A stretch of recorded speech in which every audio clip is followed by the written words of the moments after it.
Carrefour entre l'Europe et l'Asie, les Balkans rassemblent une mosaïque de peuples qui se sont tour à tour mélangés et opposés au fil des siècles.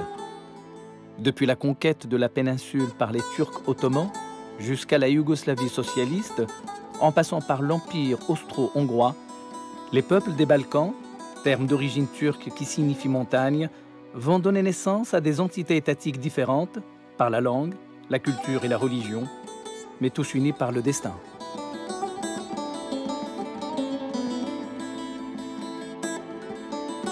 Deux influences majeures vont marquer de leurs empreintes cette région, l'Empire austro-hongrois et l'Empire ottoman. Avec ces derniers, l'islam fera son entrée et s'installera comme une réalité européenne. La déclaration de l'indépendance de la Bosnie-Herzégovine fut entérinée par la communauté internationale au début de l'année 1992. Les Serbes de Bosnie, appuyés par l'armée de la Serbie, déclenchent en avril de la même année des hostilités qui conduiront au tristement célèbre siège de Sarajevo, le plus long que l'Europe ait connu. Les convois de nourriture et des médicaments bloqués, l'eau et l'électricité coupées en plein hiver, Sarajevo connaîtra un des sorts les plus tragiques de son histoire. Et l'armée serbe perpétrera une véritable épuration ethnique contre les populations musulmanes de Bosnie sous le regard, hélas, impuissant de la communauté internationale. Sarajevo porte encore les traces de cette tragédie. En témoignent ces cimetières aux tombes blanches qui jonchent à perte de vue les hauteurs de la ville.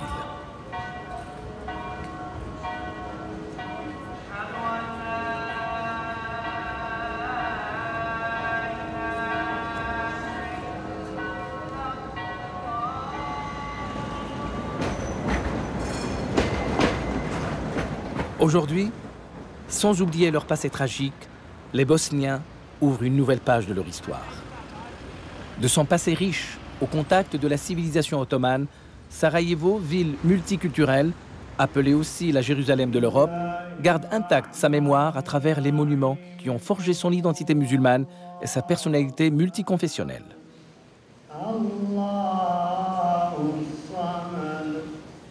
La grande mosquée Usrev Bey, joyau de l'architecture ottomane, bombardée et détruite lors du siège de Sarajevo, a été en grande partie reconstruite.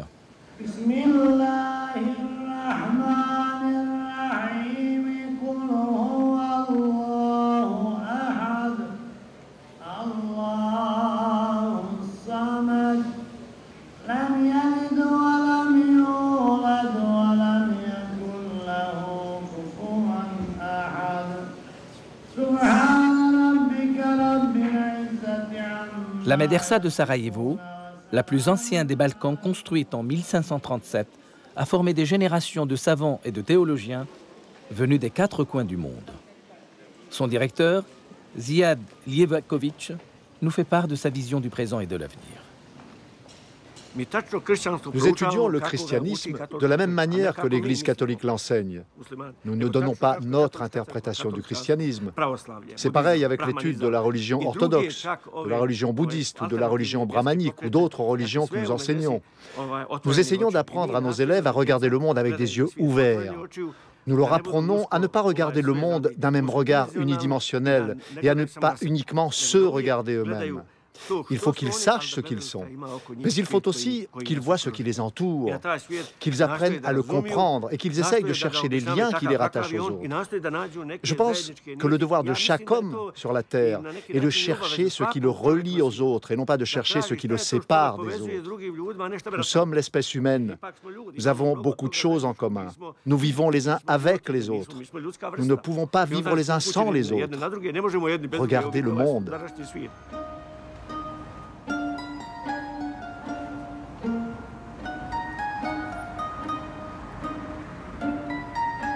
Sarajevo dispose également d'une prestigieuse faculté des sciences islamiques dont l'architecture est un subtil mélange entre le style ottoman et austro-hongrois.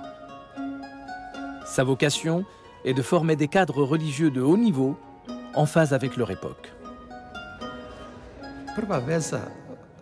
Le corps enseignant est le premier lien de la faculté qui l'unit avec les autres universités.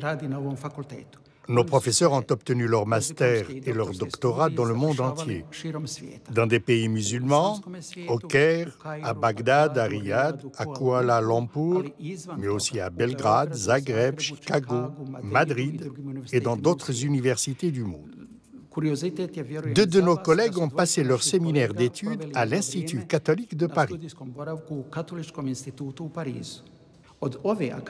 Cette année et l'année prochaine, 3 universités allemandes, notamment celles de Tübingen et d'Osnabrück, vont fonder leur département de formation des imams selon notre modèle.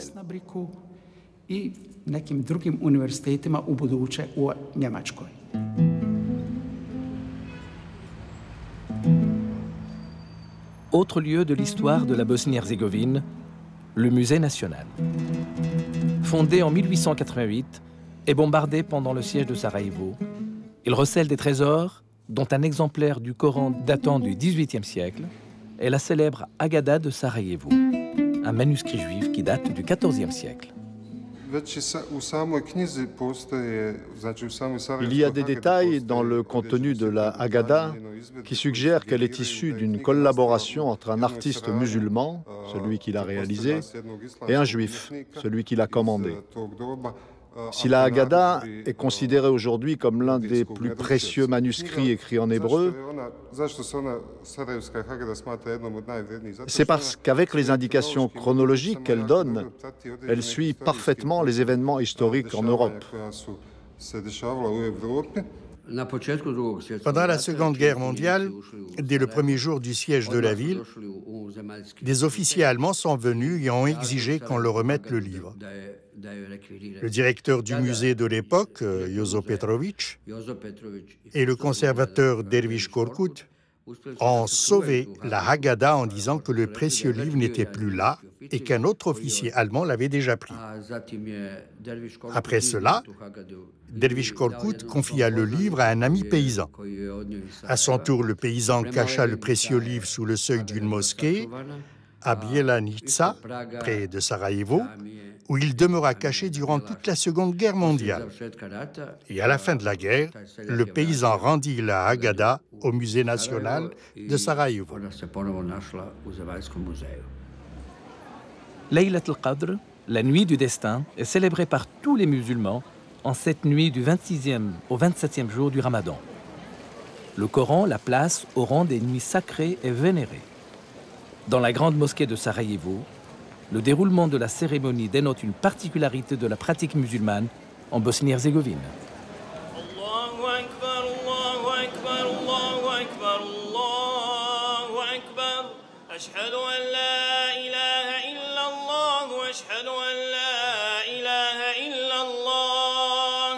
أشهد أن محمد رسول الله أشهد أن محمد رسول الله الله أكبر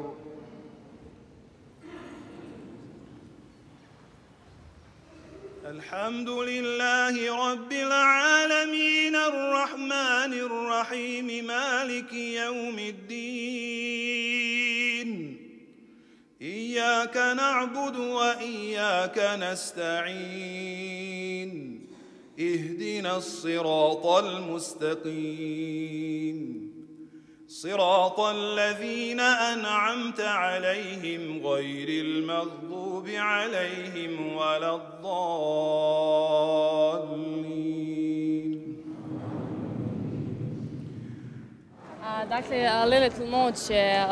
La nuit du destin qu'on appelle Laylat al-Qadr est la nuit la plus importante dans le calendrier de tous les musulmans.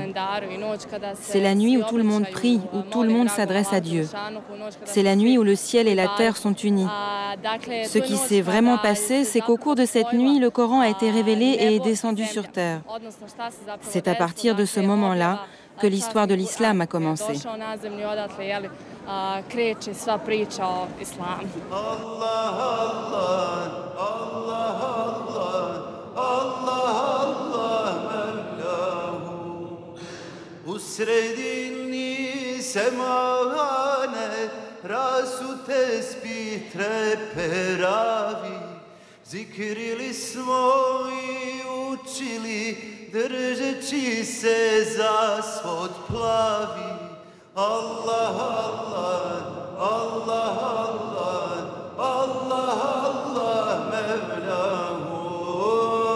Allah, Allah, Allah, Allah, Allah, Allah, Mevlahu. Gdje je imam od tespiha, gdje su bobci navinuti, 100 godina se zaniha, sve u jednoj bi minuti. Allah, Allah, Allah, Allah, Allah, Allah, Mevlahu. Allah, Allah, Allah, Allah, Allah, Allah, Mevlahu.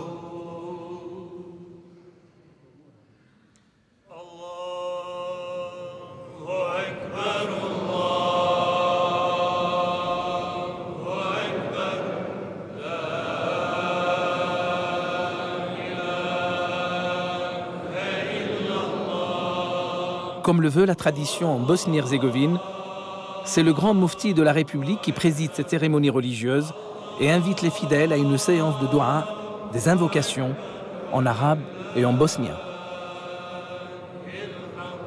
Bismillahirrahmanirrahim.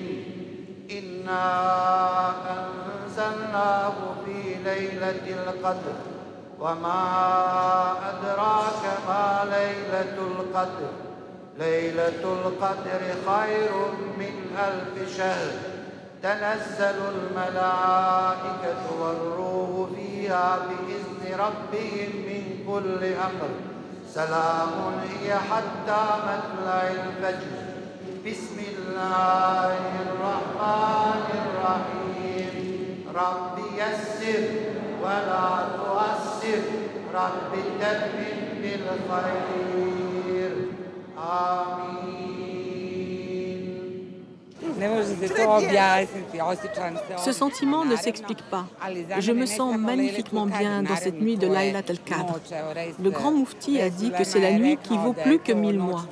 Pour moi, le ramadan est quelque chose de spécial. Je suis née à Sarajevo et je vis en France depuis 13 ans. Nous nous organisons pour pouvoir venir tous les ans à Sarajevo au mois de Ramadan. Je peux dire juste une chose, nulle part au monde le Ramadan n'est aussi beau qu'à Sarajevo.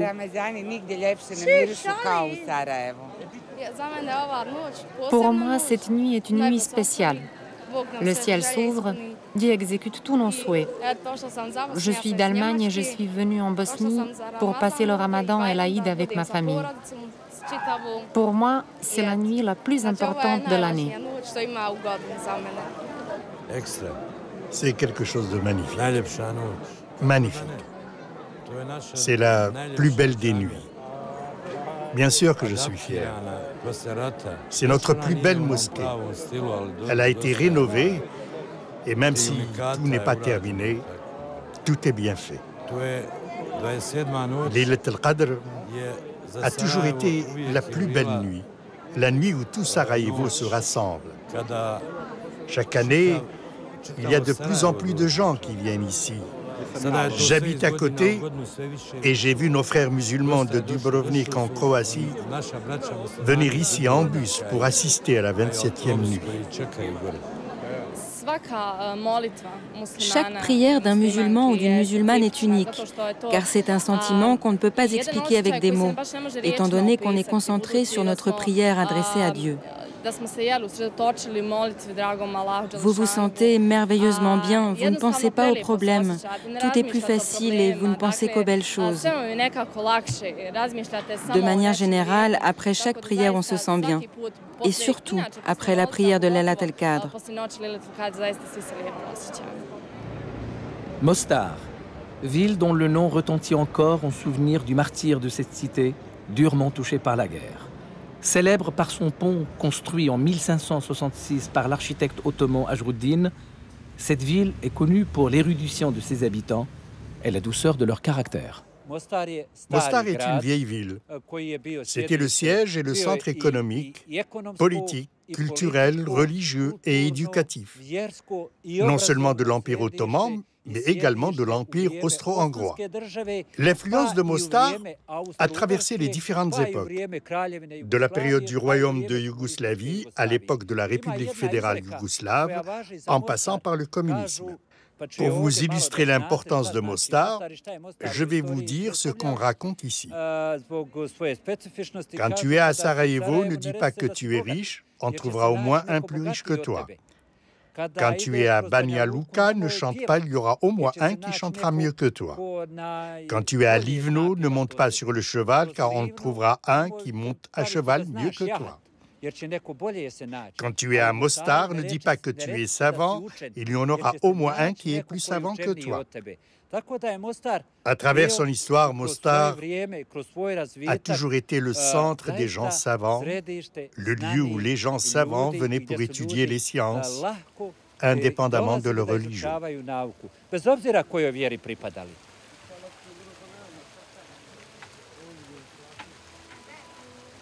Héritière d'une longue histoire, comme la Médersa Yusref Bey de Sarajevo, on dit de la Médersa de Mostar qu'elle symbolise la fusion de l'esprit du temps et de l'esprit de l'homme.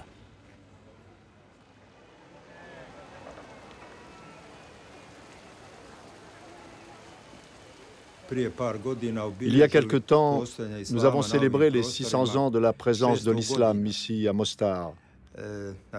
C'est une tradition de plusieurs siècles. Et les premiers documents qui témoignent de l'existence de l'institution des mouftis et de l'activité institutionnelle de la communauté islamique datent de 1552. Pourtant, il est aussi important de souligner que l'institution des mouftis peut dater d'avant 1552. Pour cela, il suffit de rappeler que la Médersa de Karadziozbeg, qui a fêté ses 450 ans d'existence, stipule dans son règlement intérieur que l'enseignant responsable doit être obligatoirement un moufti.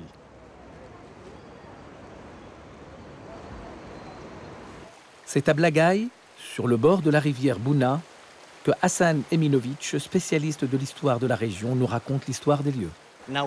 Nous avons des preuves scientifiques qui montrent que des objets islamiques se trouvaient ici et donc que des musulmans vivaient ici avant l'arrivée de Mehmed Sultan Fatih.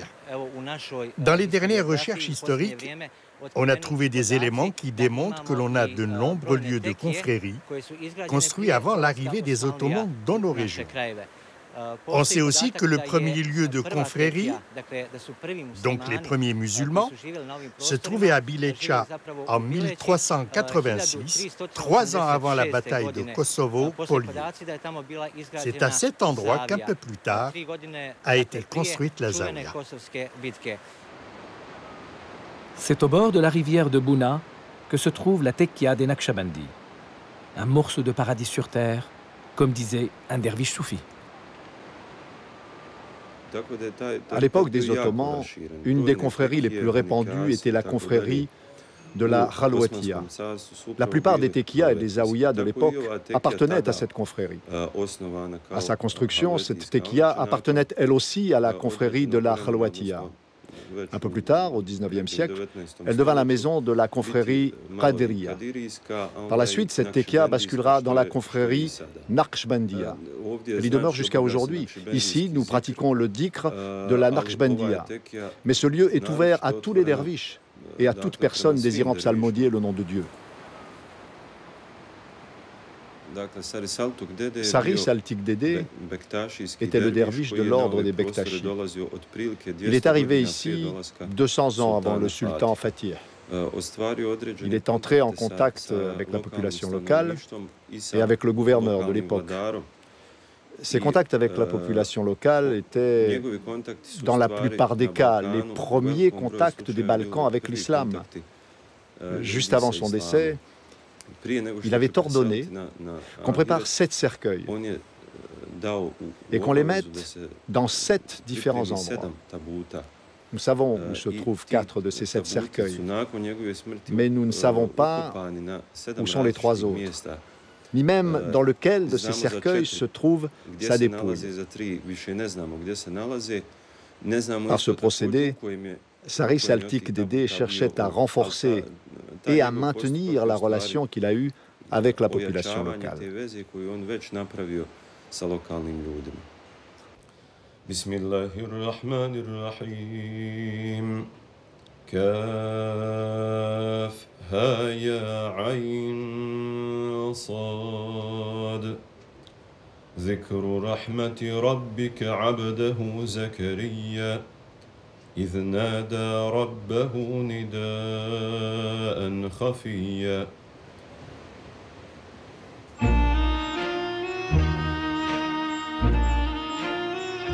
Sur les hauteurs de Sarajevo, les stigmates de la guerre sont encore visibles. C'est là que la famille Mumunović réside. Elle s'apprête à rompre le jeûne en ce dernier jour du Ramadan.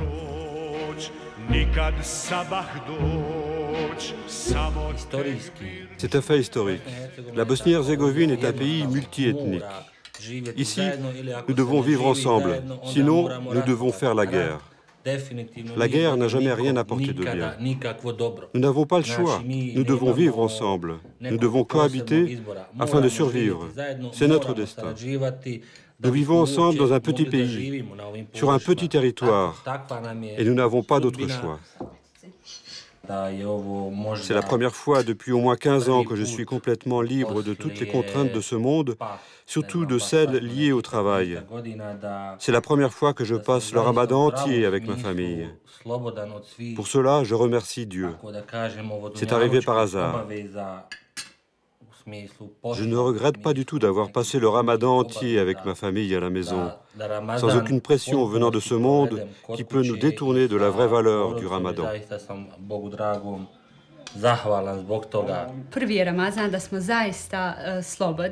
C'est le premier Ramadan que nous passons ensemble, libérés de toutes les obligations liées au travail. Nous avons essayé d'organiser beaucoup d'iftars pour nos amis et pour notre famille. On a passé ce mois dans un climat chaleureux, on était de bonne humeur, il faisait beau. Maintenant, nous nous préparons pour l'Aïd. Bayram signifie l'Aïd en bosnien. C'est le jour qui clôt le mois sacré du Ramadan. Sarajevo s'éveille sous les chants spirituels qui résonnent, invitant les fidèles vêtus de leurs habits de fête à accomplir la prière de l'Aïd al-Fitr dans la célèbre mosquée de Yusref Bey.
Autre tradition bosnienne dans la célébration de la prière de l'Aïd, l'imam donne les indications aux fidèles pour l'accomplissement de cette prière. Assalamu alaikum wa rahmatullah. Assalamu alaikum wa rahmatullah. Allahu akbar, Allahu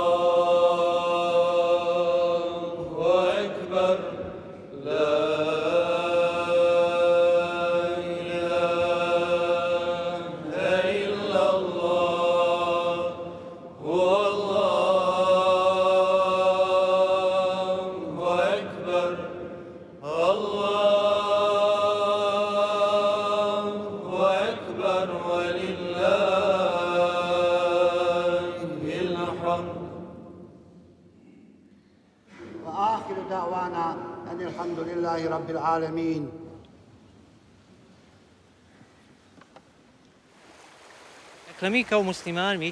Nous, les musulmans, nous n'avons aucun problème à cohabiter avec les autres, avec ceux qui sont différents de nous,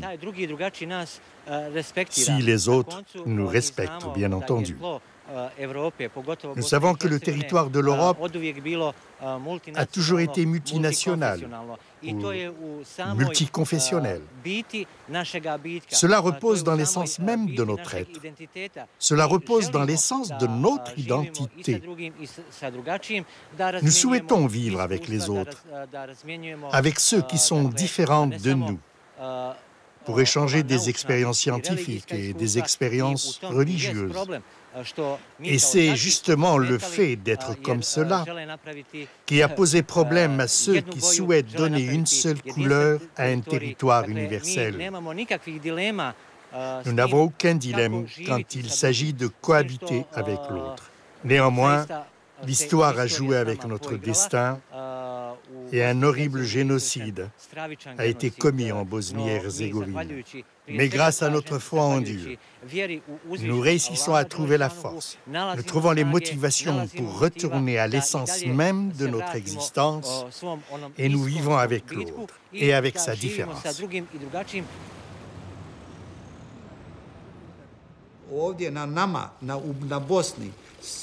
C'est ici, chez nous, en Bosnie, qu'on teste et qu'on décide de l'avenir d'une Europe multiculturelle.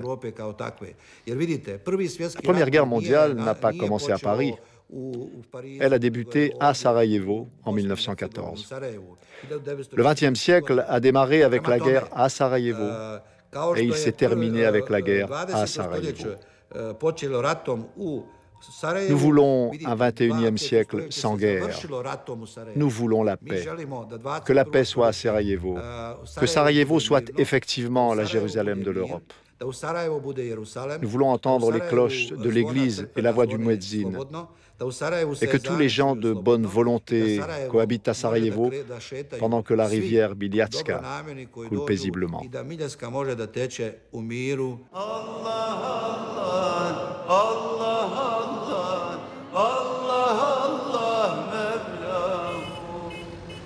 Gdje je imam od tespiha, gdje su bobci navinuti, 100 godina se zaniha, sve u jednoj bi minuti. Allah, Allah.